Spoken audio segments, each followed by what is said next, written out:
Voici l'épave du San José. C'est un galion espagnol que l'on a retrouvé près des côtes colombiennes. Mais aujourd'hui, une nouvelle bataille a éclaté autour de ce navire. Il se trouve qu'une importante quantité d'or, d'argent et de pierres précieuses, d'une valeur avoisinant les 20 milliards de dollars, a été trouvée à bord.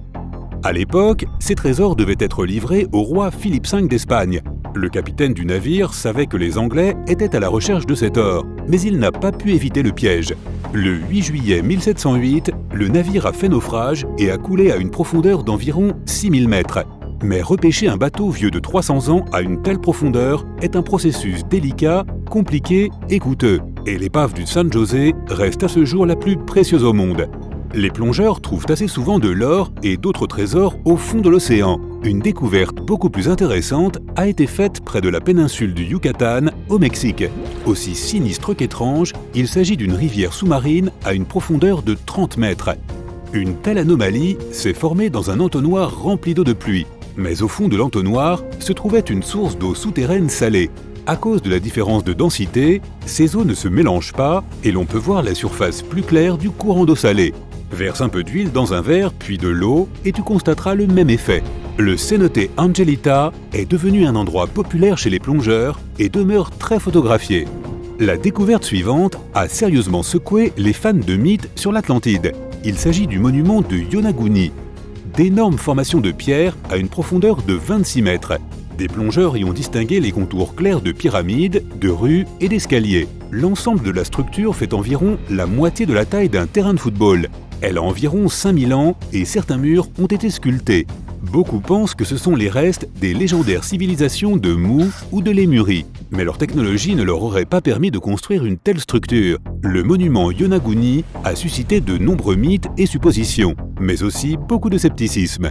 Les scientifiques affirment que le monument est apparu naturellement grâce aux courants sous-marins qui ont façonné les pierres de cette façon. Et ce que les plongeurs appellent des sculptures ne sont en fait que des éraflures. Et bien que les scientifiques soient parvenus à des conclusions claires, de nombreux archéologues continuent d'affirmer que le monument de Yonaguni a été construit par l'homme et qu'il abrite des pyramides, des routes et même un stade.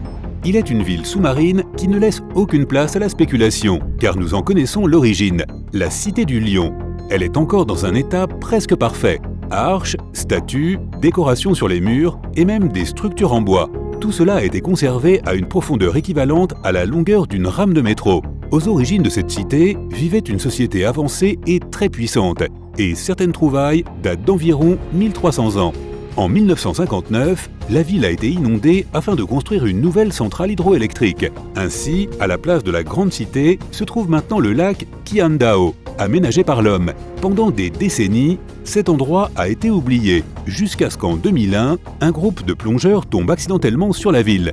Aujourd'hui, cet endroit est populaire parmi les plongeurs expérimentés du monde entier. L'anomalie de la mer Baltique a quant à elle généré beaucoup de débats et de théories alambiquées de par le monde. Elle a été identifiée en juin 2011 dans la mer Baltique. L'objet a une forme similaire au Faucon Millenium de Star Wars et à la taille d'une patinoire de hockey. Beaucoup de gens croient qu'il s'agit d'un vaisseau volant extraterrestre qui se serait écrasé sur notre planète. D'autres pensent qu'il s'agit des restes d'une ancienne cité qui a coulé dans les vagues il y a de nombreuses années. Quand les plongeurs ont finalement réussi à atteindre cet étrange objet, ils en ont prélevé des échantillons et les ont confiés à des scientifiques pour qu'ils les analysent. Cette formation de pierre faisait en réalité partie de l'un des glaciers qui abondent dans cette région. Cependant, l'équipe qui a découvert cette anomalie continue de prétendre qu'il s'agit de bien plus que cela. Ils disent que lorsqu'ils se sont approchés de cet objet, tous leurs appareils électroniques ont cessé de fonctionner et que lorsqu'ils s'en sont éloignés, leurs équipements se sont remis à fonctionner normalement. Pour admirer la cité sous-marine suivante, tu peux plonger sans équipement particulier. Il s'agit d'Héracléion, aussi connue sous le nom de Tonis. Elle est située à une profondeur qui correspond à peu près à la longueur d'un autobus scolaire. Cette ville a au moins 14 000 ans et ses ruines ont été découvertes par l'archéologue sous-marin français Franck Gaudiot en 1999. On y a trouvé de nombreuses pièces de monnaie, des assiettes et des statues de divinités inachevées. En 2010, un ancien bateau égyptien, un Baris, a été remonté à la surface. Malgré le grand nombre de découvertes archéologiques, seuls 5% de cette ville ont fait l'objet de recherches. En 2020, des plongeurs ont découvert une anomalie inconnue, une spirale lumineuse d'une taille incroyable. Elle reposait tranquillement au fond de la mer, près de la côte ouest de l'Australie. Il s'est avéré qu'il s'agissait d'une créature vivante baptisée Apolemia. En réalité, ce n'est pas une seule créature, mais toute une colonie de créatures marines appelées siphonophores. Elles s'accrochent les unes aux autres, formant un mille-pattes d'une longueur incroyable.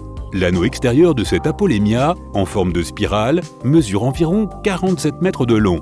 À titre de comparaison, la plus grande baleine bleue qui ait jamais existé ne mesurait que 30 mètres de long.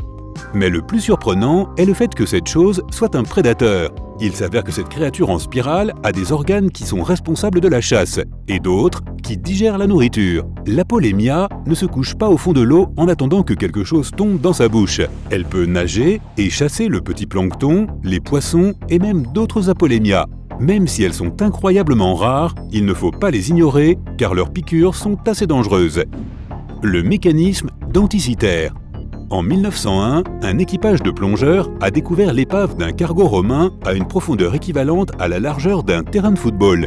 L'équipage a récolté de nombreux artefacts de valeur, des statues de bronze et de marbre, des poteries, des bijoux et un ordinateur. Quoi? Un ordinateur sur un bateau romain?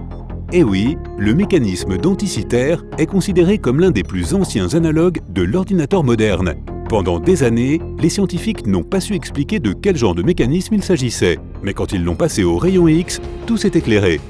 Il a été fabriqué par des maîtres grecs et est daté d'environ 100 à 150 ans avant Jésus-Christ. Le mécanisme denticitaire s'est avéré être une machine complexe composée d'environ 30 engrenages en bronze. Il était utilisé pour suivre les mouvements du Soleil et de la Lune et pour prédire les éclipses.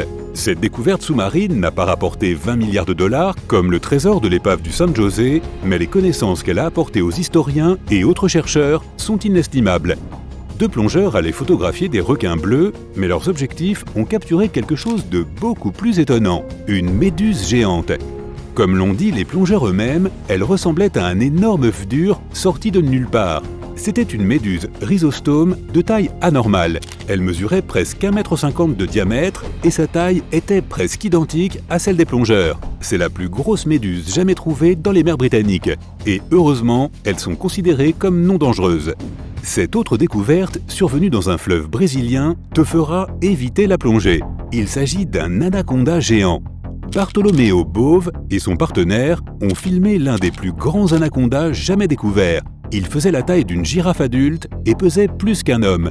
Et alors que Bartolomeo était habitué à nager près des requins, la rencontre avec ce serpent a été pour lui une expérience extraordinaire.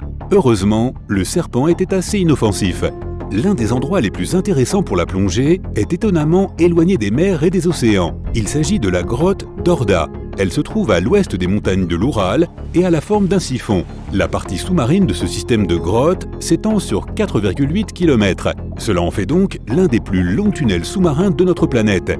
Mais sa caractéristique la plus remarquable est son eau. L'environnement riche en minéraux nettoie l'eau et la rend limpide. Les plongeurs peuvent voir clairement à une distance de 46 mètres. Cela signifie que la grotte d'Orda est l'endroit idéal pour la photographie sous-marine.